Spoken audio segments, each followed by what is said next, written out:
This earnings reduction is but one of several program features keyed to an individual's full retirement age. Features designed to induce those like AW to delay the start of benefits. AW's full retirement age is 66, as it is for all those born in the period extending from 1943 through 1954. A group of individuals celebrating their 56th through 67th birthdays during 2010. For those 55 in 2010 and younger, full retirement age will be slightly older, increasing in 2-month increments with each successive cohort, plateauing at 67. What was once a static age 65 has since 2000 been moving back in stages toward 67.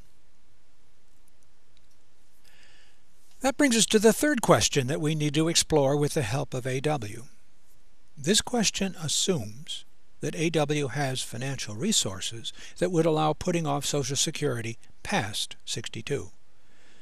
Such resources could include continuing full-time employment, a pension, savings, or some combination of the three. What are the disadvantages? What are the gains of delaying the start of Social Security? The nature of the gains can be easily stated. For each month of postponement between 62 and 70, AW will be rewarded with an increase in the monthly benefit amount. To begin, anyone starting retirement benefits prior to full retirement age has the monthly payment reduced to compensate for the potentially longer period they'll be receiving Social Security. The reduction is a full 25% for those with a full retirement age of 66 who begin benefits at age 62. The reduction for beginning at 62 will be greater, specifically 30%, for those for whom full retirement age will be 67. The reduction percentage goes down for each month after 62 but before full retirement age that one delays claiming benefits. For example, the reduction is only 10% for those with a full retirement age of 66 who wait to begin benefits until the age of 64 and a half. By waiting until age 66, AW can not only draw benefits while continuing to earn significant sums, but also substantially increase the monthly benefit amount.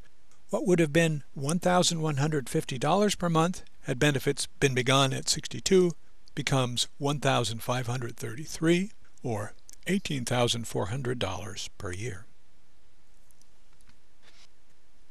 This reduction in monthly amount for claiming benefits before an individual's full retirement age does not apply to Social Security's disability insurance. This provides a reason for those who are old enough to begin retirement benefits but who also might, by reason of a medical condition, qualify for disability benefits to apply for the latter as well. Increases in the monthly amount for delaying the start of benefits do not stop at one's full retirement age. Just as starting benefits before full retirement age leads to an early retirement reduction in the monthly amount, postponing them further produces a so-called delayed retirement credit. This credit, which ceases at age 70, is designed to compensate for the potentially shorter period that those delaying benefits will be receiving Social Security. For individuals with a full retirement age of 66 who delay claiming benefits until 70, the monthly benefit amount is increased by approximately one-third, 32% to be exact, 8% for each year of delay past full retirement age.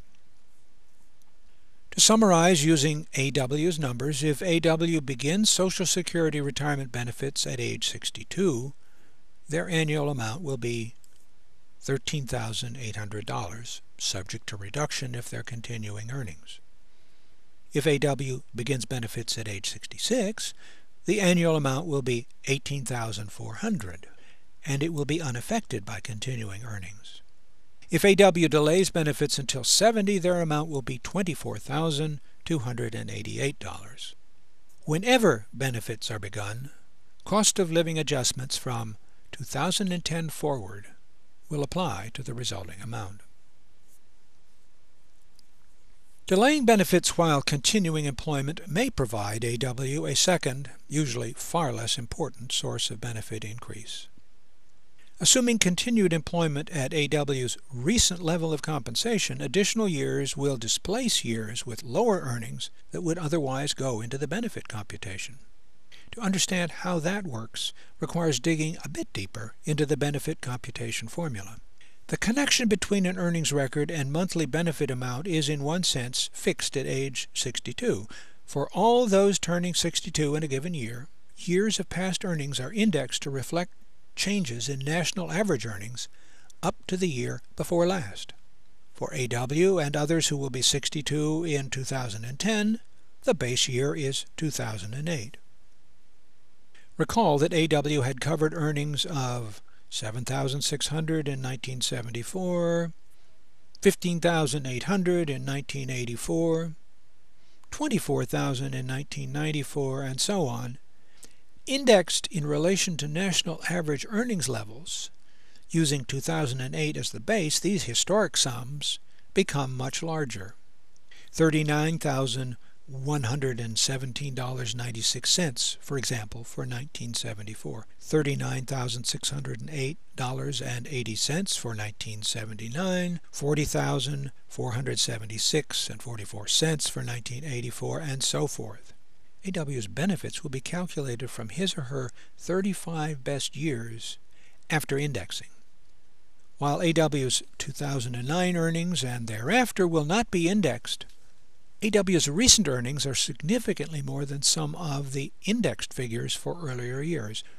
So for each year that AW continues to work in covered employment at or near his or her recent earnings level, 2010, 2011, 2012, 2013, and beyond, each such year displaces a year with only, say, 39,000, 40,000, 41,000 from the calculation of average indexed earnings. The effect is not large. This is, after all, a 35-year average. Substituting a $45,000 year for a $39,001, a net increase of $9,000, moves the annual average only $257 and benefits only $82 per year. The benefit multiplier is 32% for incremental dollars of average index earnings at AW's level. For an above-average earner, it would be much less, only 15%. If AW had a fair number of years with no or very little covered earnings, caring for children or other family members, pursuing education, or simply or seriously underemployed, so that the 35-year average at age 62 included some 0 or near 0 years, in that case, additional years of earnings thereafter could have far greater importance. A final reason for putting off drawing Social Security, if one can, lies in the Internal Revenue Code. As with other forms of deferred income, delaying receipt and therefore taxation yields economic benefit. So long as AW is earning at historic levels or drawing on other retirement income sources and not facing pressing new living costs, why choose to receive Social Security's additional taxable income so long as it's still gaining value and taxation can be put off for a future date? An expectation that income would be taxed more heavily at that future date may, of course, furnish the answer. For individuals with adjusted gross income exceeding $34,000, and now I'm referring to income of all types, not just earnings, up to 85% of Social Security benefits are taxable. For married individuals filing jointly, the corresponding threshold is $44,000. Benefits paid to individuals and couples with low incomes, including all those who rely almost entirely on Social Security, with such low incomes are not taxed, and only 50% of the benefits paid to those with modest incomes are taxed, modest being between $25,000 and $34,000 for an individual. Do these several benefits of delay lead to a firm conclusion that anyone who can afford putting off Social Security until age 70 should?